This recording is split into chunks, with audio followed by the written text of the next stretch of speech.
आज के इस वीडियो में आप सभी का स्वागत है। आज हम देखेंगे नैतिकता और संस्कृति एथिक्स और कल्चर के अंतर्गत वाद विवाद और संवाद डिबेट एंड डायलॉग। वाद विवाद और संवाद, बहस और संवाद के दो अलग अलग रूप हैं।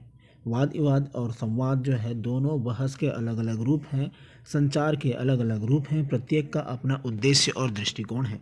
वाद विवाद और औपचारिक संरचित संरचित चर्चा है। वाद विवाद एक औपचारिक संरचित चर्चा है जिसमें दो या दो से अधिक व्यक्ति या टीमें किसी विषय पर विरोध तर्क प्रस्तुत करती है।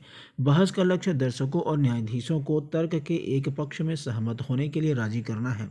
मतलब दो पक्ष रहेगा, उसमें से एक पक्ष अपना तर्क देगा, एक पक्ष अपना तर्क देगा और दोनों को वो अपने आप के बातों से सहमत कराने का वो प्रयास करेगा।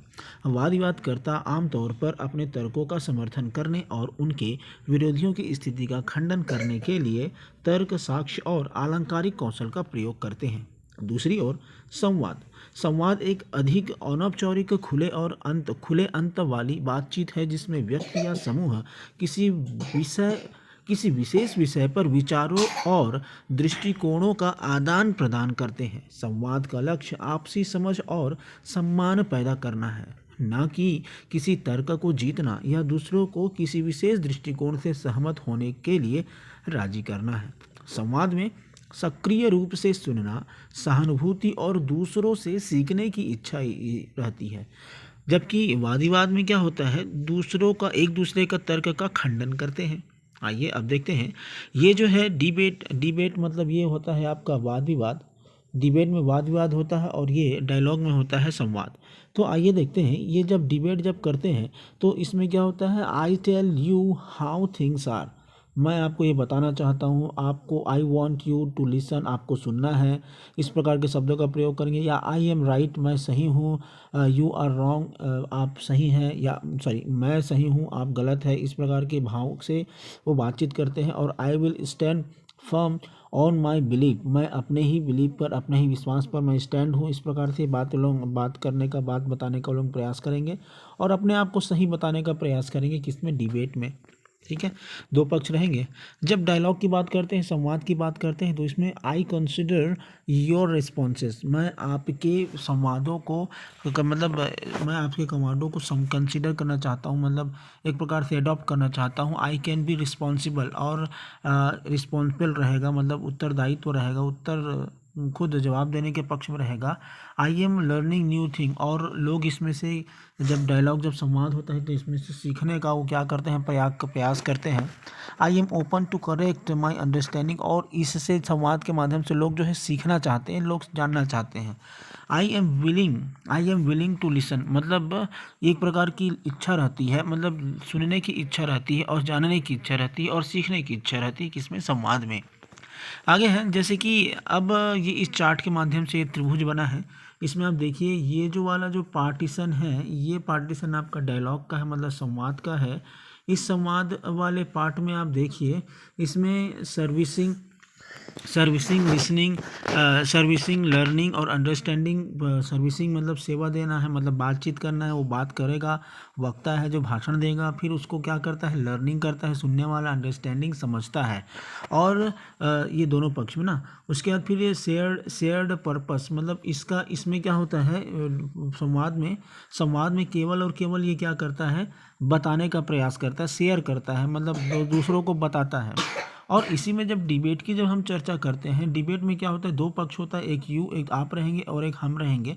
और इसमें जो है क्या होता है, इंडिविजुअल अलग अलग पर्सन रहते हैं, और ये अलग अलग पर्सन क्या करते हैं, डिबेट करते हैं, ये जीतने का प्रयास करते हैं।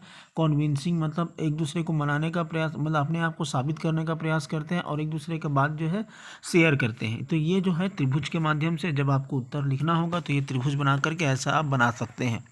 यदि अगर ये शब्द को समझ में नहीं आ रहा होगा, किसी को अंग्रेजी में लिखा है, तो इसको आप ट्रांसलेशन करके गूगल से ट्रांसलेट करके आप इसमें से देख सकते हैं क्या उसका हिंदी अर्थ होगा।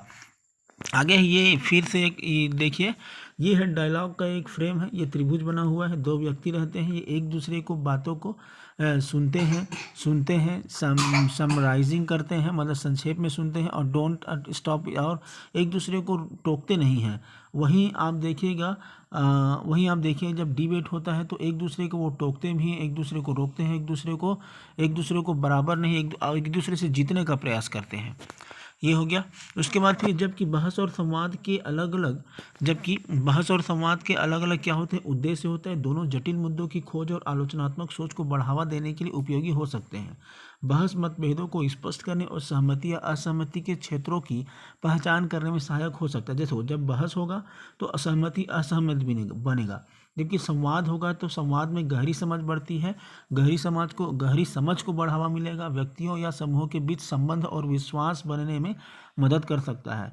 बहस और संवाद दोनों खुले दिमाग, दूसरों की दृष्टिकोण और सुनने की इच्छा और विभिन्न दृष्टिकोणों के प्रति सम्मान के साथ करना महत्वपूर्ण है। बहस या संवाद में शामिल होने पर व्यक्तिगत रूप से व्यक्तियों या समूहों पर हमला करने के बजाय चर्चा किए जा रहे मुद्दों पर ध्यान केंद्रित करना महत्वपूर्ण है।